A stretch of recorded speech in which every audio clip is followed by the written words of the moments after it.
Well, it's a very warm welcome back to second half independent off-tube studio commentary. The game at the Amex is just about to restart. It's Brentford about to restart play here at the Amex after what can only be described as a mad first half. It really was. The first half an hour of this game we saw 4 goals.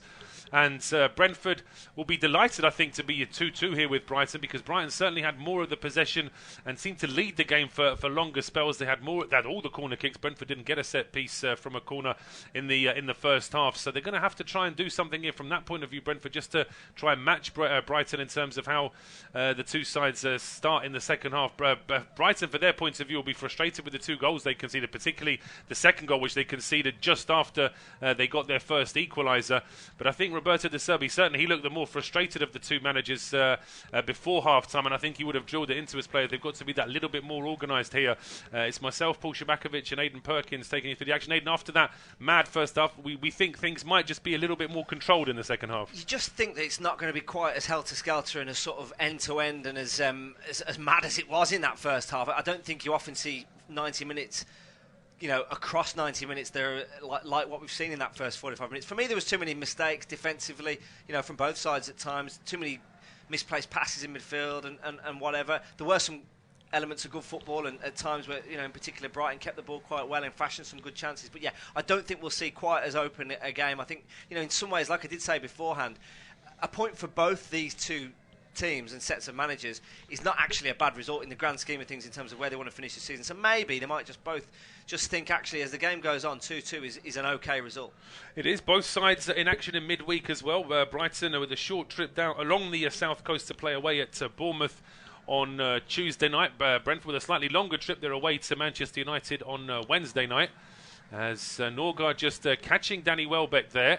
And that's a raised boot there from the Bees midfielders. I'm thinking that potentially that should be a yellow card. Paul, do you know what? I'm looking at that challenge, and that's the modern day challenge, isn't it? That players feel a slight little bit of something go down in Welbeck's case. I don't think it was a foul. I think the ball was there to be won. I don't even think he caught him. He went down and bought a free kick for me.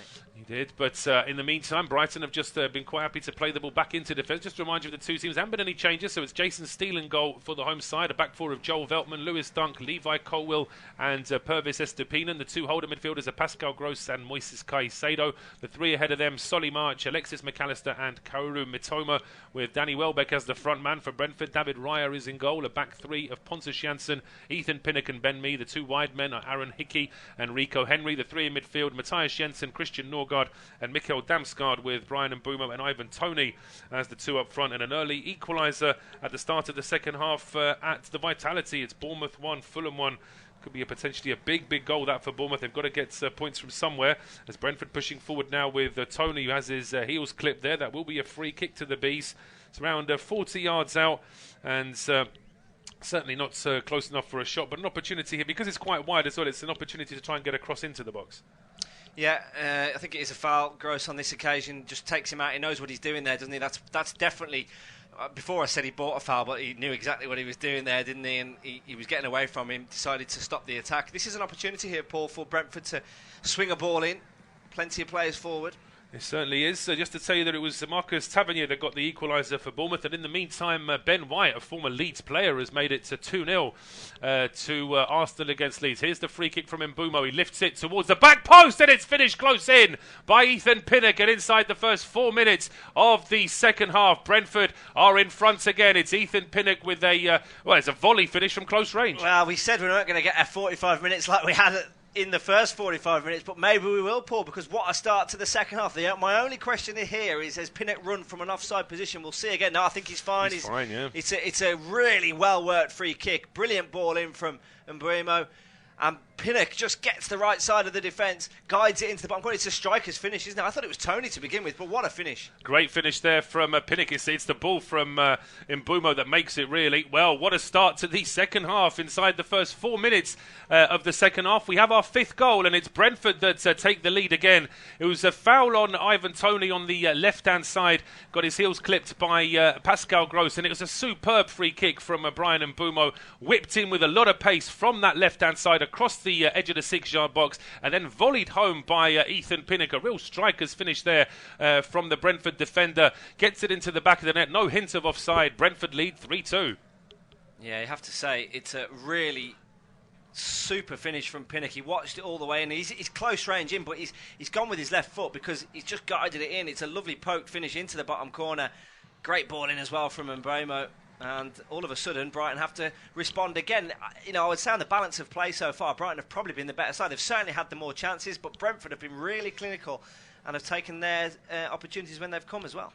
They certainly have. It's a big, big goal that for Brentford. I think we were both expecting the two sides just to be a little bit more controlled, but a free kick and a great ball whipped in from Mbeumo, finished by Ethan Pinnock. So now 50 minutes on the clock. Brighton 2, Brentford 3. As I say, a couple of early goals elsewhere in the Premier League in the 3 o'clock kickoffs. Arsenal now 2-0 up against Leeds. Bournemouth 1-1 against Fulham. And still goalless between Palace and Leicester. It's the only game that is goalless so far, and Forest still leading against Wolves by a goal to 0. But here come Brighton now. Gross gets the ball towards Caicedo at the edge of the area. Then it's McAllister under a bit of pressure, having to roll it back towards Lewis Dunk. It's Veltman now on the right-hand side for Brighton. No opportunity to get a ball into the box, so he's playing that back into midfield. It's with Levi Colwill now. Over to Estepinen on the left-hand side. He finds Mitoma. Couple of options for him. It's not a good ball back from him in the end. It's all the way back to Colwill, but Brighton will be just quite happy to keep a bit of possession here, just to put some pressure on Brentford, because in fairness, when they did have attacking possession in the first half, Brentford looked susceptible to conceding. Yeah, they did. I mean, can Brentford now just set themselves up better defensively to keep Brighton out? Because the pattern of this game is going to be that Brighton are going to have a lot of the ball. They're going to, you would think, create some good opportunities. Brentford need to be solid now, because if they can hold on to this and get a 3-2 win, it's an absolutely fantastic away win for the Bees. This. Oh, it is, and it could have been a good opportunity there for Brentford as well. It was a long clearance from David Raya from the edge of his own box. Tony headed it on for Mbeumo, who then ran into his opponent. But it looks like there would have been an offside there, I think, against Ivan Toney, although it got a deflection off... I think I saw the flag go up, which is what I'm saying. But whether or not he was actually offside, I'm not sure. But I'm sure the referee's assistant did put the flag up there. I think in any case that ball would have bounced into the defender before it got through to Mbeumo anyway. So I don't think Brentford have missed out on too much there. There was potential for a goal-scoring opportunity. But Brighton now back in possession. Caicedo finding Estepinen. And he rolls the ball down the left-hand side for Mitoma at the edge of the area. Trying to take on his man. Goes back to Estepinen. He threads the ball into the box. It finds Welbeck. He can't get a shot away, but March does. And again, although he's left-footed and he's hit it with his left foot, it's not too much power from Solly March, and it's also down the middle as well. We've seen quite a few of them from March this afternoon, haven't we, where you feel like he's about to pull the trigger and really unleash a pile driver or something to curl it into the corner, but he hasn't quite connected properly. It's been kind of straight along the ground, and the goalkeeper's easily gathered it. And I think that's about the third one from him today. It is, and it's all on his favoured left foot, with no one really closing him down. You'd expect him to put his foot through that a little bit more, really, but it's Raya's clearance now over the top, and Mbeumo takes it down and leaves it for Damsgaard, and there's so much space for Rico Henry down the left. Brentford now pushing forward. Henry trying to get a ball into the box. He lifts that one towards the right-hand side, and Mbeumo takes it down. He tried to play it into the path of Damsgaard. It was a nice idea, but it was stopped at the edge of the area. There's a real fight for it in midfield. Hickey sliding in.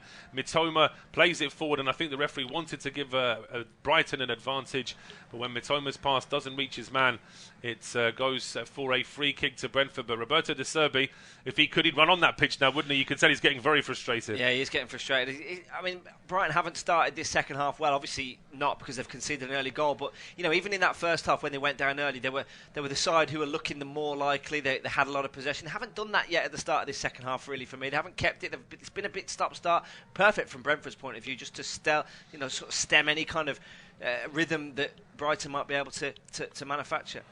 It's Brentford in the defence mode at the moment, as Brighton back in possession, although their first thought is to go back towards the half-line. I think this is something that Roberto De Zerbi perhaps introduced to his players at half-time, the idea that if we keep possession and wear Brentford down, we will get the chances. I think if they're too keen to get that goal-scoring opportunity too quickly, it might just make it a bit easier for Brentford. That said, they have just played a long ball towards Solly March, who takes it down and then plays it back towards Veltman. Gross now joining the attack, and it's Caicedo smashes one towards goal. He came out of nowhere there, the Ecuadorian, and put a really powerful right-footed shot. It's a one-handed save from Raya away for a corner. Yeah, well-worked move by Brighton. They work it into Caicedo well, just sort of round about the edge of the area. Right, the ball just sat up nicely for him to hit it with his right foot. A save that you expect Raya to make, but still had to do. Tips it over the bar. Yeah, it was going at Raya, wasn't either side of, just to make sure he got his arm up to tip it over. There is a goal at Selhurst Park, and despite hearing that Palace had all the possession and the chances in the first half, it's now Leicester that have taken the lead. Here comes the corner kick for Brighton. Raya gets underneath, he can only get a hand to it, and then a pile driver from Estepinen, which goes a long way over the bar in the end. But Raya, for all his plaudits this season, that wasn't the best attempt at trying to palm that corner kick away. Could have done a little bit better there, but in the end, I think we were just seeing another replay of the previous chance, but Raya should have done a bit more with that corner kick, I think. He came out, got a hand to it, didn't he? But it wasn't that convincing, you have to say. It falls then to Estepinen, and for me, he needed to just set himself a little bit there. He rushed the shot and he blasted it over the bar. What Brighton don't need to do is get desperate, because I think they have been the better, even over the whole passage of the game so far, they've probably been the better team, but they find themselves behind. So, I think there's going to be plenty more opportunities here for Brighton to get themselves back into this. There is, yeah. We're just seeing another replay of that corner. It's Raya just got tangled up with Lewis Dunk for that corner kick, which meant that it just put him off slightly in terms of going. But there was no foul, but Raya should have still done a little bit better, as Aiden mentioned. Brighton straight back into possession here with Estepinen down the left-hand side. It's all going wrong for Leeds United, who, by all accounts, started much better at the Emirates, but they're now 3-0 down. 2 quick goals for Arsenal at the start of the second half. First of all from Ben White, and now from Gabriel Jesus. He's making a great return after his long injury absence. So Arsenal 3-0 up against Leeds. It was a test for Arsenal because City, of course, winning earlier today, meaning that they were closing the gap with the same number of games. Arsenal now, with this win, will go further 3 points clear, although City will have a game in hand. Here come Brentford down the left. Mbeumo on the run. Brighton with their arm up for an offside. The flag stays down for the time being. Mbeumo then holds it up and rolls it back towards Mikkel Damsgaard. It's with Norgard now. Back to Mbeumo. Plays it across the 6-yard box, but that is too close to Jason Steele, who makes a comfortable save. Yeah, it's good football, though, from Brentford, isn't it, Paul? They work it well. I mean, we didn't see an awful lot of this from Brentford in the first half, where they're playing the ball in the final third, knocking it around. That was good, confident play. Decent cross in. OK, Steele does well to read it at the end, but good hold-up play by Mbeumo. Cross comes in. And you can see Brentford growing in confidence as this game is going on. We know we're edging up towards the hour mark now. Thomas Frank, is overseeing what could be a really, really good away win here. And it's terrible defending from Brighton. They give it away inside their own penalty, and then the shot comes in. I took my eye off it for a second. The final shot, Paul, was it from It was Tony. It was Tony who had the shot, but he's rushed it. He doesn't need to do that. I mean, there's 3 other Brentford players he could pass to. He could take a touch, go forward towards Steele to force him to make some sort of challenge or save. In the end, Tony just rushed it, but the ball over the top now has suddenly given Brighton a chance to get forward. Here's Solly March, right-hand edge of the penalty area. He wants it on his left foot. He gets a left-footed shot away. Although his previous efforts have been on target, that was probably better in terms of him trying to go for the top corner, but it's over the bar. He's done that so many times today, hasn't he, March, where he's been on that sort of right-hand channel with the left foot, looking to come in, looking to either curl it into the bottom corner or get a shot on target. On this occasion, because I think his last ones have been a bit tame and he's sort of hit them straight at the keeper, he's opened himself up a bit more and hit it with a bit more power. But again, it's off target, over the bar. Brentford take the goal kick short, and it's back with Ryan now as he played the ball to Pinnock, but there was plenty of Brighton players closing down, and it's clearance, just a shank clearance in the end, just goes out for a throw. It's a launch throw there from Estepinen, a great long throw down the left-hand side. He finds Welbeck at the edge of the area, under pressure there from Pinnock. He goes back towards Estepinen, and then he goes back towards the halfway line here for Colwill and Dunk. No movement on the benches so far. Plenty of options for either manager should they want to make changes. I'm thinking in particular whether maybe Brighton want to perhaps spice things up a little bit more in midfield. They've got the youngster Nsiko. He's a very good player that could perhaps do something. They're actually missing a couple of attacking players as well. Brighton in Lallana. Modder's missing, Sarmiento as well, and Lamptey, who can do some work down the right. So they're missing a couple of players as well. Evan Ferguson as well, the young Irish striker, not involved today. He must have picked up an injury, or is he suspended? I think he has got a suspension. I think you're right, but tonight I think he's picked up a slight knock after the international break. Yeah, but he's obviously a real talent, isn't he? He is. I was looking forward to seeing him play when I saw this was the game I had this week. But, he's obviously sadly not involved, and I do think Brighton have missed him a little bit because he's been someone who's been a bit of a fixture up front for them. Welbeck's done quite well. Got himself a goal today, but maybe a young lad like Ferguson in good form, getting a goal as well for Ireland in his first start might have been. I think is proving to be a bit of a miss for Brighton today. Well, at the risk of using a very old cliched expression, he has got a good touch for a big man. He's a big, stocky player, but with the modern footballer having to be very technical as well, he uses that side of his game just as much, and certainly would have been a handful for this Brentford defence, who've shown themselves to be quite open at times. But in the meantime, there was an offside against Bryan Mbeumo. Brighton have taken the free kick quickly, trying to get it forward towards Mitoma, but Hicley wins that back for the Bees and just plays it short to Raya. Crystal Palace equalised as well, Paul. I'm not sure whether we gave that update. No, we didn't. You're absolutely right. Palace equalised in almost immediately, well, within a few minutes of the Leicester goal. It was Ricardo Pereira off the bench that made it 1-0. And now it's 1-1, seeing on one scores up there that it's Eze who's been accredited, but on another one they're saying that it's an Everson own goal, Everson being the second keeper at Leicester, so potentially there might be some goalkeeping error or an unlucky deflection there to make it 1-1, but we're over the hour mark here. It's Brentford leading 3-2, but as we saw for most of the first half, it is Brighton enjoying the sort of minute-to-minute possession here, trying to get forward. It's now with Estepinen down the left-hand side. He's got 5-6 players to aim for inside the penalty area. If he can get a ball in, he does get a ball in. It gets a deflection off Mikkel Damsgaard, and it's away for a corner.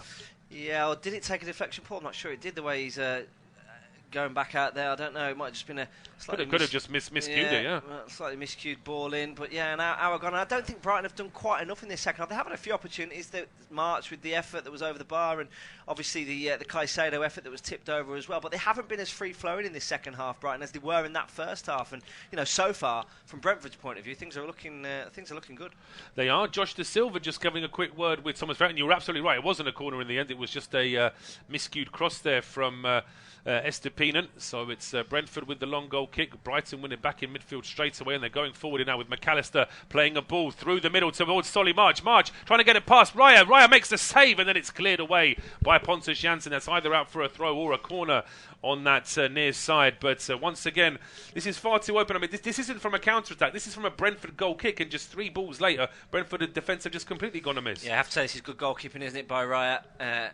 He's just almost running out of space and time there, March. You know what he's going to do? He's just going to try and play it back across the goalkeeper with his left foot. Probably does the right thing. Maybe could have got a little bit more power onto it, but Raya, with the strong hand, is able to repel it away. He is, and Brighton taking the corner kick so quickly we never even got a chance to see. We were still seeing the replay of the move that got them the corner, but the short corner is dealt with there by Norgard. He puts it out for another corner, so Brighton can try again here now. I think they're going to be a little bit more measured in what they do on this occasion. Welbeck there waiting inside the 6-yard box alongside Lewis Dunk and others.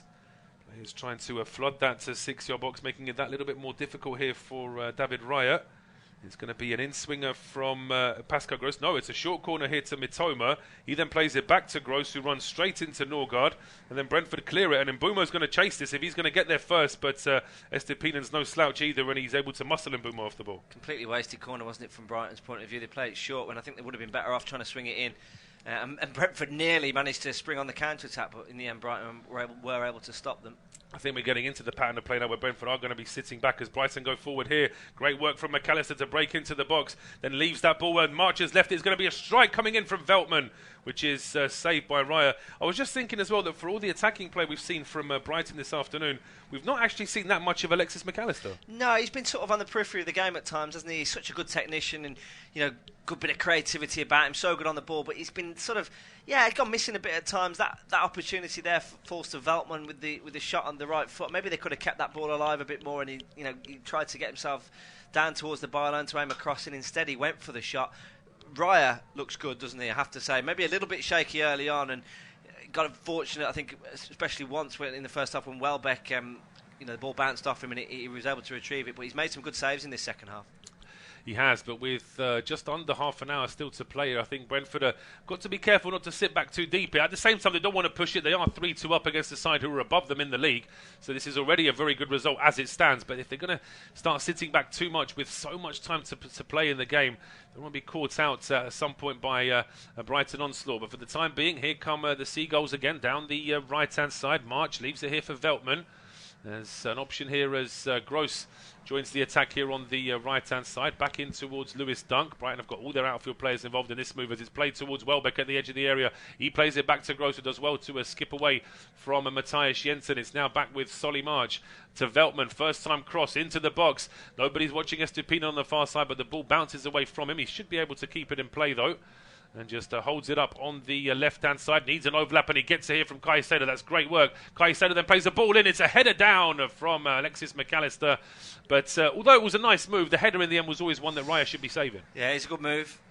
It's just a little bit too close in from McAllister, really. He can't get any power on it from that range, and Raya is able to gather it again. He's made some saves today. That one is a routine one. I think in an ideal world, that cross from the left from Caicedo would have been a bit higher to maybe give Welbeck a chance to jump for it, because he had more of the goal to work with if it had reached him, although he was probably better marked there by the Brentford defenders, as Hickey cuts out a pass from Estupinian, but there's no Brentford players further forward to try and win this back. So for the time being, Brighton straight back into possession, and it's with Colwill now just holding it up on the halfway line. Brentford trying to play a very high offside. I mean, Brighton are only on the halfway line in terms of where they have the ball, but Brentford are about 15 yards away in terms of their offside. They're really trying to condense their half of the pitch, making it that little bit more difficult. Now they have just pushed back a little bit further, and Gross playing this back towards Colwill.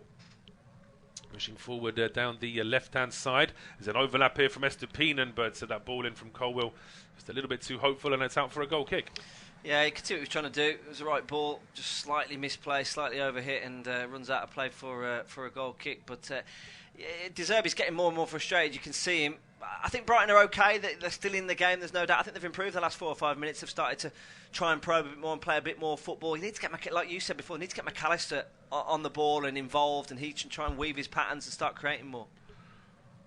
Well, we've had over 65 minutes here now at the Amex, and it's still Brighton 2, Brentford 3. But since that third Brentford goal, as you would expect, it's pretty much all been Brighton in terms of possession. Brentford are just quite happy to soak up pressure and clear the ball away. Been a couple of corner kicks that Brighton haven't used particularly well. There was a header just now from Alexis McAllister, which was too close to Raya, and an effort from Solly March, which went over the bar. But overall, Brighton will feel as though they're set up now to try and put pressure on this Brentford side, who are now sitting back deeper and deeper to try and defend this result. But with a long time to go in this second half, it could still be a very interesting game. As it is, it's still Brighton 2, Brentford 3.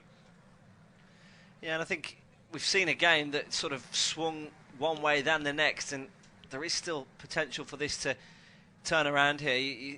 From what I've seen of Brighton in this match, they still do have the quality, in the likes of McAllister and get him in the game, and March and Welbeck, and maybe through some substitutes as well to come on, that they can still potentially win this match.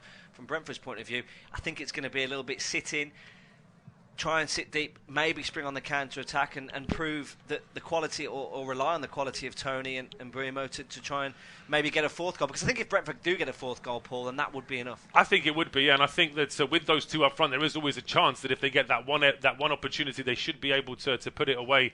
But they're going to struggle to get that one opportunity right now. Brighton really are almost an exclusive possession here as they go forward with Pascal Gross into the penalty area. Danny Welbeck runs into 3 Brentford players, goes back towards Gross, and now it's with Mitoma. And there's an overlap here from Estupinian, and the ball into the box. It's stopped inside the 6-yard box by Pinnock. Cleared back out into midfield, but Brighton comes straight back in now. Caicedo lifts the ball over the top. What a ball that is! Oh, and it's just not enough height on the header there from Pascal Gross. It would have been a beautiful goal if it had worked. The vision there from Caicedo, but not quite as much from Gross there. Yeah, my only thought was he offside when it was lifted in? He might have been. It might have been one of the ones that was checked, but it was a crossover. Lovely ball in, like you say. I just thought if he wasn't offside, he could have maybe brought it down and then picked his spot, but he went for the first time, head sort of lobbed over the goalkeeper, but he couldn't get enough on it. He was too close in almost, and easy enough in the end for Raya. It was in the end, and a long ball then from Tony trying to pick out Mbeumo. That was easy enough for Jason Steele. Now here come Brighton over the top, and it looked like Ben Mee had that ball. For some reason, he let it go through him, and then Welbeck was having to be stopped by Ethan Pinnock. But Pinnock then does clear it out for a corner kick. So Brentford temporarily, at least, avert the danger. We're past the 3-quarter mark in the game. It is Brentford 2, Brighton 3, and it will be Aiden to take us through to full time. Yeah, and we're going to have a corner here for Brighton as they look to try and draw themselves level in this match. Once again, they found themselves behind on 3 occasions in this game, Brentford, but they've largely dominated in many ways. It's been a sort of sit back and Well, that's that there. I mean, 9-0, 9-0 Brighton lead in terms of corner kicks. Yeah, 9 corners for Brighton. This one is delivered in. Decent ball towards the edge of the 6-yard box, but Raya is able to gather it, not under too much pressure, and he's grown in stature as this game is going on. Actually, the Brentford goalkeeper, he's made 3 or 4 decent saves, and you can see why there is a little bit of buzz about the Brentford goalkeeper in terms of so-called bigger clubs looking at him, and clubs maybe in the Champions League, because he seems to have quite a bit about him, and he has said a few times, hasn't he, as Paul said in the first half, that maybe he is going to move on. Here come Brentford down the left-hand side. Henry picks up the ball, crosses it towards the penalty area. It's headed away on the right-hand side there by Veltman, and now Brighton will try and complete the clearance. All they can do is put it out of play, though. It'll be a throw into Brentford down the left-hand side, but I think we're going to see a bit of a delay. Oh no, in fact the referees decided that it took a deflection as that ball went out of play, and it will be a Brighton throw in instead, and they take it quickly. And here is in midfield Caicedo and Gross, and now it's worked out onto the left-hand side to Estupiñán. Estupiñán closed down quickly, goes in field to Caicedo. Caicedo got a bit of space here to try and work an opportunity for Brighton. It's short to McAllister. McAllister on the right-hand side of the penalty area, gets towards the edge of the penalty area. I think he did fire a shot in there, takes a deflection, loops up and goes behind for another Brighton corner. They're into double figures in corners, Paul, but they're still behind in the match. They are still behind in the match. I mean, Raya does catch that ball, but he was clearly out of play when he did so. The possession stats 69% to 31 as far as the game is concerned. 24 efforts to 7 and 14 efforts to 5 in terms of shots on target. So Brighton really are dominating now, but Brentford still holding on. Yeah, it's going to be a corner from the right-hand side, delivered in, deep one towards the back post, controlled by Mitoma. Mitoma has got support here from Estupiñán. Estupiñán with the time to arrow across in. It's a free header. Oh, how has that not gone in? It's a header from Dunk, and it's just off target. Free header, powerful header. And you get the feeling that when things like that happen, it might just be Brentford's day, Paul. Well, Lewis Dunk misses with the header, but then he hits the post himself with his foot. He's that angry. He kicks out at the post there because that is a good opportunity. I mean, in fairness, Pinnock is there doing what he can to try and put him off. But with Dunk having that foot advantage in terms of leaping above Pinnock, he wants to get the header on target. I think he should score. I think there's no doubt about it. A player of Dunk's ability, of course, with the aerial threat, should score. He doesn't, and it's still 3-2. We've seen a change here for Brighton. Enciso, or Enciso, I think. Yeah, Julio Enciso is on here for Joel Veltman. And that is certainly a worry for Brentford because he's a much quicker player. Perhaps not as good a defender as Joel Veltman, but of course Brighton don't need to be defending a 3-2 deficit here. They've got to try and get out and actually get an equaliser. An attacking change then from De Zerbi as we are into the 72nd minute. Well into the 72nd minute. Brighton 2, Brentford 3 off Tube Studio commentary of the Premier League. Not too long to go in the Saturday 3pm kickoffs. Looks like Arsenal are going back 8 points clear at the top of the table because they lead Leeds by 3-0. It's Bournemouth 1, Fulham 1, which what could be a vital point for Bournemouth at the bottom. Palace 1, Leicester 1 as well, similarly for those two teams. And Forest lead Wolves by 1-0, which could be a huge 3 points for Nottingham Forest as they bid to stay up in their first season back in the Premier League in around about 20 years or so, a little bit longer, 24 years I think it is. Forest back in the Premier League. We're going to see a change for Brentford in a few minutes or so as well. Thomas Frank giving out some instructions to De Silva. Yes, Josh De Silva. So this is, I mean, of the 3 central midfielders for Brentford today, Damsgaard's probably been the most anonymous, but that's because he's playing a little bit out of position. He's more of your attacking midfielder, really, that's been asked to play in a midfield 3 today, but he's been replaced by Josh De Silva, who is just that little bit more defensive, a bit more of a battering ram in that central midfield, just to try and slow Brighton down. I think that change is going to be made imminently as we're into the 74th minute. Still Brighton 2, Brentford 3. It's been a fantastic match. Like I've said a few times, the defending not necessarily been great, but it has really been a game that you haven't really been able to keep your eyes off. Damsgaard off, De Silva on. That has been confirmed now. So both managers making a change apiece in the last few minutes. And Enciso on for Brighton and De Silva for the visitors. Here is in midfield the fullback here, Estupiñán for Brighton, who then plays it into McAllister. Estupiñán ventures forward down the left and gets it back, and now he'll aim across, and it's a decent ball as well towards the edge of the 6-yard box. It runs all the way across goal, though. It's left by Rico Henry, can't get anything on it. It's picked up by March, and now Brighton have it again, and they'll try and build again in midfield here with Colwell, who's come forward. Plays it out onto the left-hand side to Estupiñán. Estupiñán short to Mitoma. patient build-up play from the home side as they look for that third equaliser in the game. They've been forced back here, though, by Brentford. Keeping possession, McAllister just short to March. And on the right-hand side, Brighton have it again. The sun is shining on that right-hand side, so there is a bit of a shadow over the Amex pitch as we watch studio pictures of this Premier League game. Here's Colwill venturing into almost like a midfield role, the defender, and now McAllister worked out onto the right-hand side. Cross comes towards the back post. It's Mitoma who takes it on his chest because it's left by the Brentford defender Hicley, who misses it, takes it on his chest, Paul, and I don't think he quite believe his luck that it comes to him there, Mitoma. No, I mean, because Hicley missed it, he then got a chance to control it on the chest, but as soon as he does so, Hicley is there to put a challenge in to at least put it out for a corner. It's the least that the Scotland international could do after missing the cross in the first place. And another corner for Brighton. They haven't really made them count so far in this match, but this one from the left-hand side. A lot of them in the second half have been from the right, but this one will be delivered in from the left. It's going to be Pascal Gross who will take it. It's the 11th corner that Brighton have had. Brentford have had none. Delivered in towards the back post, headed away by Mbeumo, back there defending, picked up on the edge of the area by Caicedo, who takes it down well. He's forced back though to Estupiñán, centre field. Short, neat football by Brighton, and Mitoma, he's got Gross out wide if he wanted to play it into him, but he doesn't. Instead it comes back to Estupiñán, his shot takes a deflection and goes over the bar. And Brighton continue to knock on the door. They are continuing to knock on the door, and it's difficult to tell, but maybe from a different angle we're able to see how whether or not Estupiñán's effort could have been going on target. I think it may well have been, but it gets the deflection off the back of Pontus Jansson's head, and it's 12th corner kick for Brighton now. Another corner, another clearance away by Brentford. The visitors' goal is leading a little bit of a charmed life so far. It's not like a siege, it's not like completely one-way traffic, but it is Brighton dominating possession and territory and looking to try and get that equaliser again. As there might be a foul there on the edge of the penalty area. Shot comes in from distance. It's is it tipped around the post this time by Ray? No, I think what we saw with Michael Oliver was confirming that he was playing the advantage by allowing that shot to be taken. It was Enciso, Paul, with the effort, and he just drags it a little bit. I thought the goalkeeper might have got a touch on it, but he pulls out of the I think Enciso rushed it. I think after the referee played the advantage, he should have taken another couple of touches and launched that maybe from just inside the box. But fair play to the youngster. He was brought down, got straight up, got on with it, and the shot wasn't too far away. But a big goal. Just a bit further on the south coast at the Vitality. Bournemouth now 2-1 up against Fulham. It's Dominic Solanke with the goal. Just when it looked as though Bournemouth were out of it, they're giving themselves a chance. But here come Brighton now. Yeah, here comes Enciso, the substitute, who's been lively since he's come on. Cuts him from the left-hand side. Tries to aim a cross in, it's blocked. Comes back out to Caicedo in midfield. And now Gross and March on the left. And Brighton still just trying to probe. It's all very tight on that right-hand side. Two Brentford players in front of the Brighton man as the cross comes in from March towards the back post. It'll come all the way out to Estupiñán. Estupiñán picks it up.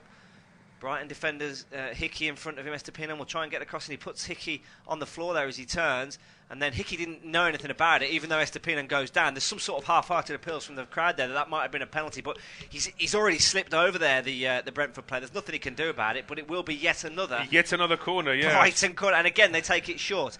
Mitoma, short to McAllister, centre field. McAllister with the effort, tries to curl it into the top right-hand corner, but he gets that one all wrong, and it'll be a goal kick. But you just sense that the pressure is building and building. It is. A consolation perhaps at the Emirates for Leeds United. They break Arsenal's clean sheet with a goal from Rasmus Christensen. That makes it Arsenal 3, Leeds United 1. Bournemouth now 2-1 up against Fulham.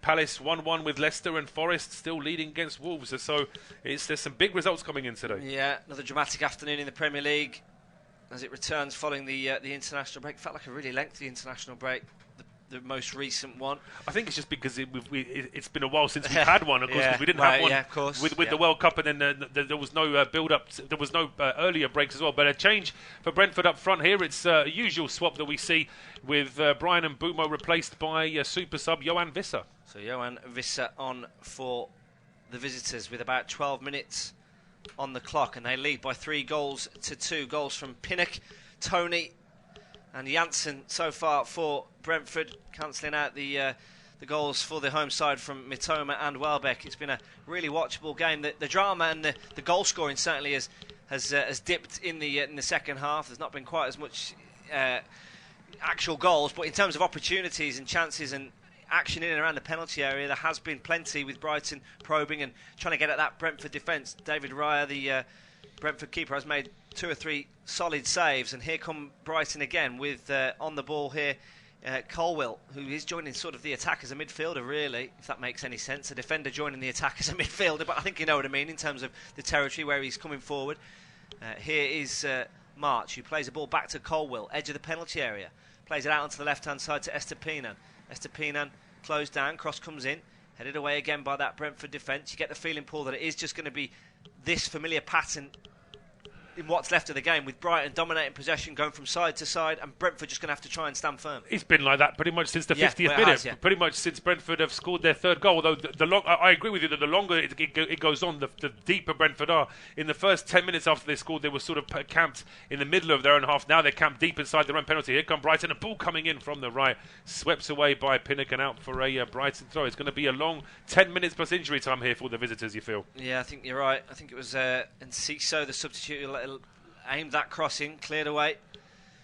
And here come Brighton again with Colwill, and short to Estepino. He's seen plenty of the ball down this left-hand side. Short to Mitoma and Colwill again. Brighton just again patiently playing the football with McAllister. But now it'll be Brentford's turn to try and spring on the counter-attack as they win it back. But the simple ball, it looked a fairly simple ball up towards Visser, was cut out quickly, and now Caicedo wins it back for Brighton in and around the edge of the penalty area with Welbeck. He's not got too much space, but does well to work the ball out onto the right-hand side. And Gross, and now March, another deep cross towards the back post, and again it goes over the head of Mitoma towards Estepinen. Estepinen aims it back in towards the back post. The header comes in, it's off target, and it'll be a goal kick, and that was an effort from March. He's had a frustrating afternoon, really, I think, for Brighton. For the amount of possession, the amount of ball he's had in and around the box, I think it has been a frustrating afternoon for Solly March. Just looking at that Brighton bench, perhaps they are, for all the options they have, there's a lot of centrally based sort of players. There aren't too many wide players there. I'm just thinking, looking at Roberto De Serbi, he's looking at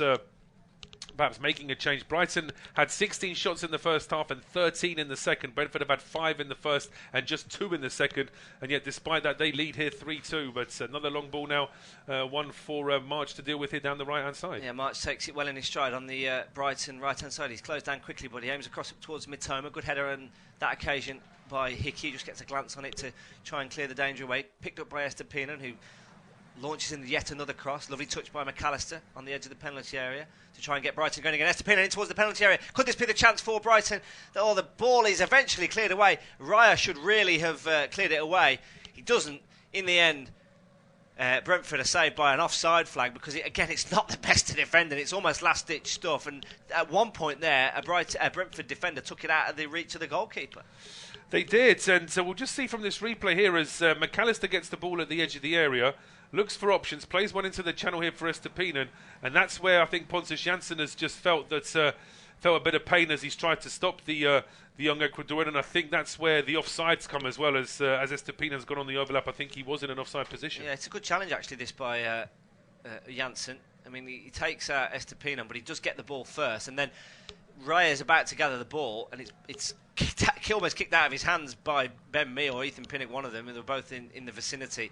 And then in the end, the flag had gone up. We're going to see a double change here, at least for Brighton, as we're into the last 8 minutes of the 90. Welbeck and Estepinen are the men going off. Yeah, Denis Undav, the German forward, he'll replace Danny Welbeck, and it looks like it's Buonanotte who's coming on to replace Estepinen here on the left-hand side.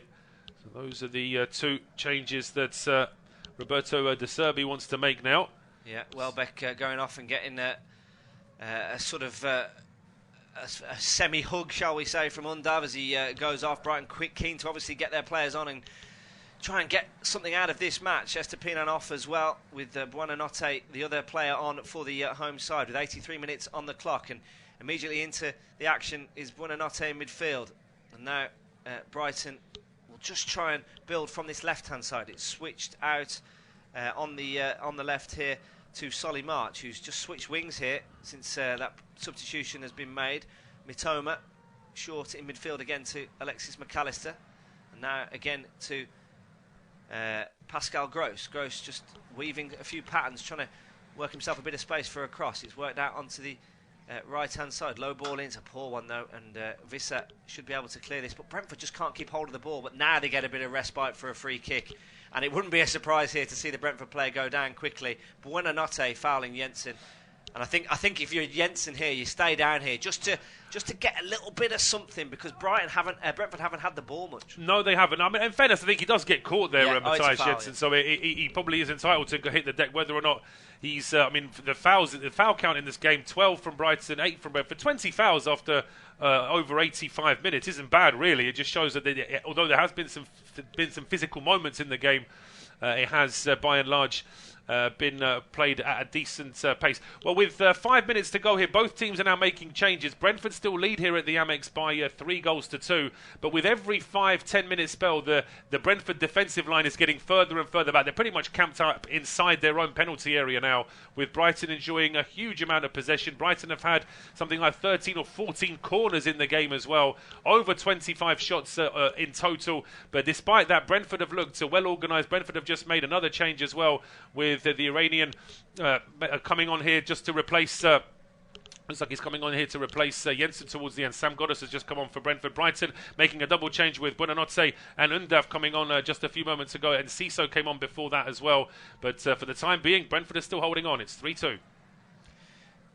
Yeah, there's about 5 minutes of the 90 to go. A few substitutions have kind of disrupted the flow of the match in the last 5 or 10 minutes. As we just heard there, Goddess is on now for Brentford as well.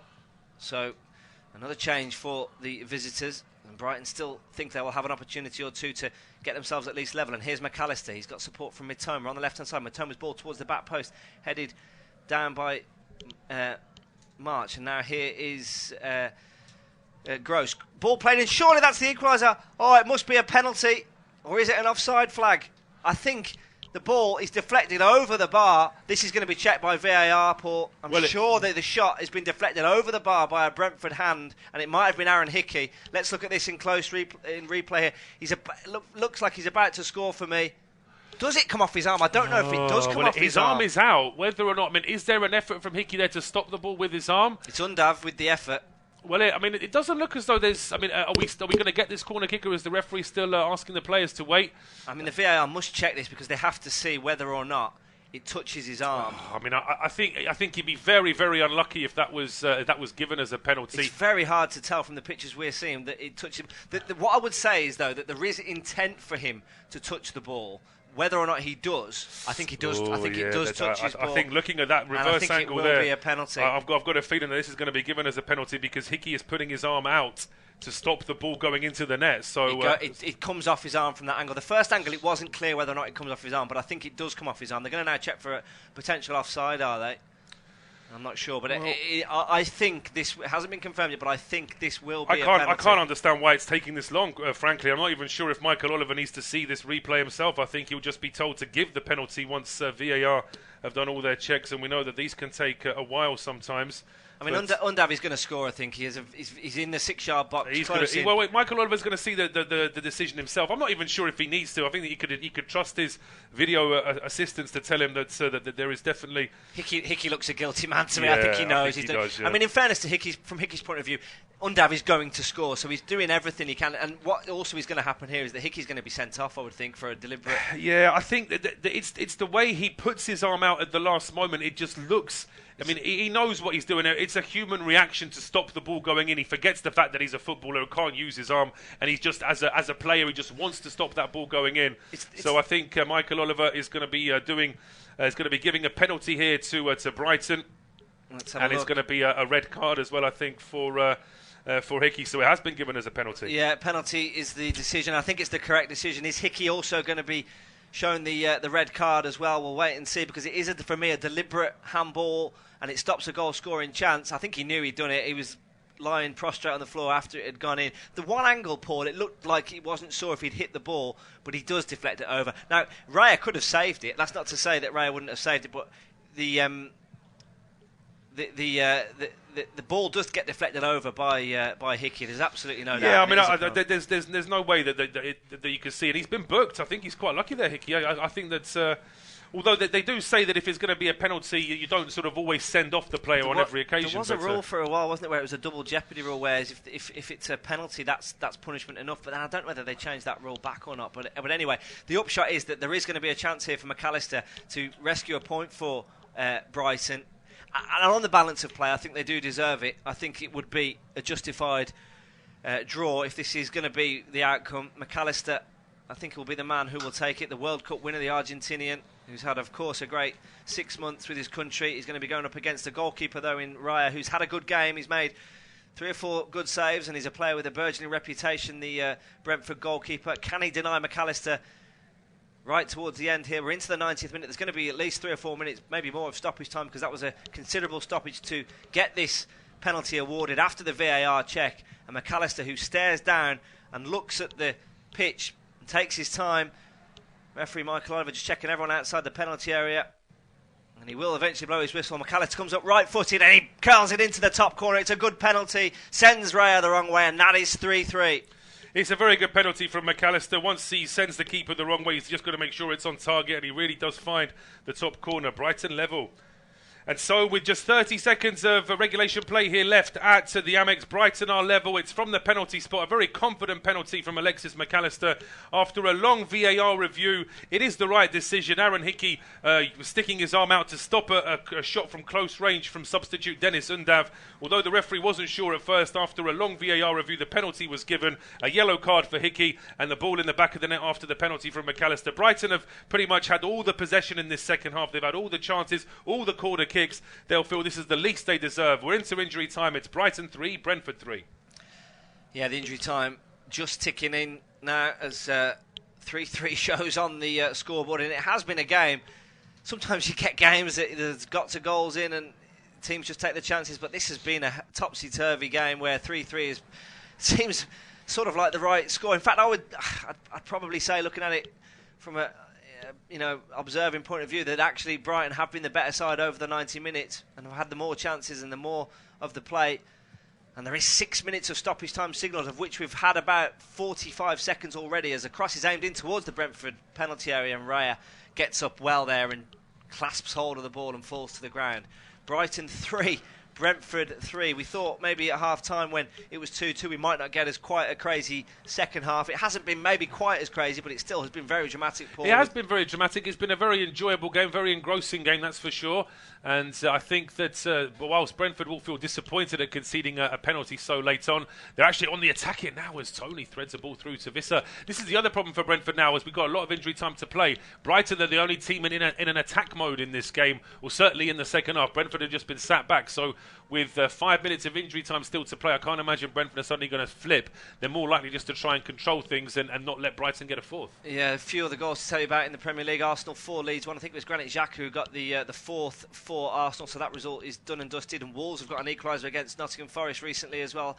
Daniel Podence equalising for Wolves at Forest. Forest 1, Wolves 1. Brighton have the ball with Matoma. Short back to McAllister, who's just brought Brighton level from the penalty spot. And now Caicedo goes out to Gross, and now McAllister again, centre field. McAllister tries to thread it through towards Mitoma, cut out by the Brentford defence on that occasion, and now Brentford will try and spring forward again. They've been in front 3 times in this match, and 3 times Brighton have come back at them. Can Brentford somehow muster up a 4th goal? Foul there in midfield by McAllister on one of the Brentford players. I think it might I think if Visser just clipped by McAllister. Well, if Brentford do get a 4th, then Brighton will feel as though it's daylight robbery, considering how they've been in possession for most of this second half, worked hard to get an equaliser that they felt they deserved.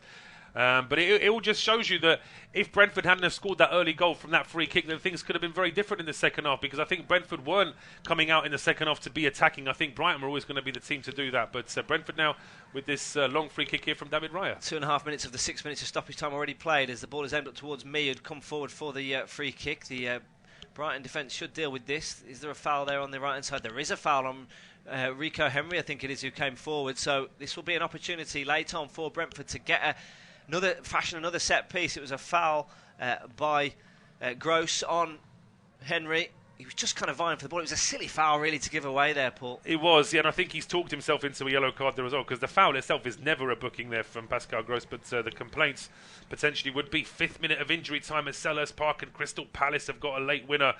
They were a goal down from the goal from Pereira, then an Everson own goal, and now in the 5th minute of injury time, Palace potentially got themselves a winner. Bournemouth have just won their game against Fulham. That's 2 big wins for sides fighting with relegation trouble. But Brentford now with this free kick, and it's going to be whipped in by Sam Ghoddos. Sam Ghoddos with the free kick towards the back post. Brentford players go up. It's headed back towards the edge of the penalty area, actually, and Brentford will try and win it back. And in the end, there's a scramble, and it's kept in play just about as Brentford have it again. In fact, the referee decided that was a foul. And it was unlucky there potentially, I think, Josh De Silva, but it looks as though we just got a bit. Yeah, there was a bit. Rather than shoulder to shoulder, it was shoulder pushing and Ciso over there. I think that's probably why the decision has gone against Josh De Silva. There's still 2 minutes of injury time to play. Yeah, and Brighton have it, and Brighton will be thinking that they still might be able to fashion a late chance here to somehow get 3 points from the game. Here come the home side with Colwell again, coming forward into a midfield position. He's got Solly March on the left-hand side free, and he'll try and work a bit of space to get across, and it comes back off Hickey, and surely that's a corner. Referee has decided. I mean, he wants a corner. Well, Brighton have got a corner, and they're not happy with the corner. They're saying that Aaron Hickey's handballed it again. Let's have a look here if there's any argument to say that. I mean, if Hickey's done this.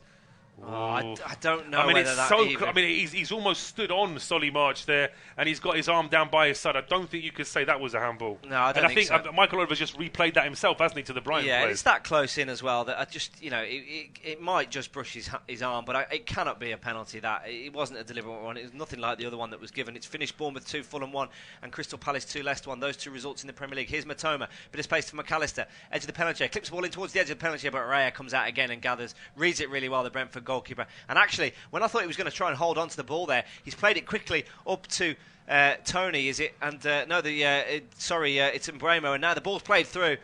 Oh, and there's going to be brought back for a foul here, Paul, and there might still be a late chance for Brentford. Yeah, there's going to be a free kick here now for Brentford. We're the last game standing in terms of the 3 o'clock games. It's finished now at the Emirates. Arsenal beating Leeds by 4-1, and it's finished at the City Ground where Forest have drawn 1-1 with Wolves.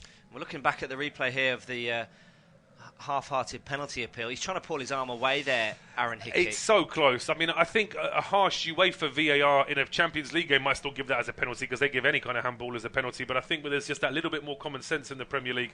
I'm glad that that's not been given. And in the meantime, McAllister picks up a yellow card for the foul that's led to this Brentford free kick. Yeah, it's going to be a free kick for Brentford late on here. And Godos again is the man who's going to deliver it. And Brentford have been dangerous from free kicks aimed up towards me. Kept alive on the right-hand side by...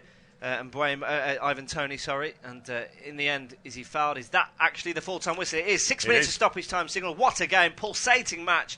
Brighton probably were the better side for much of it, but they've had to come from behind 3 times. It's finished Brighton 3, Brentford 3.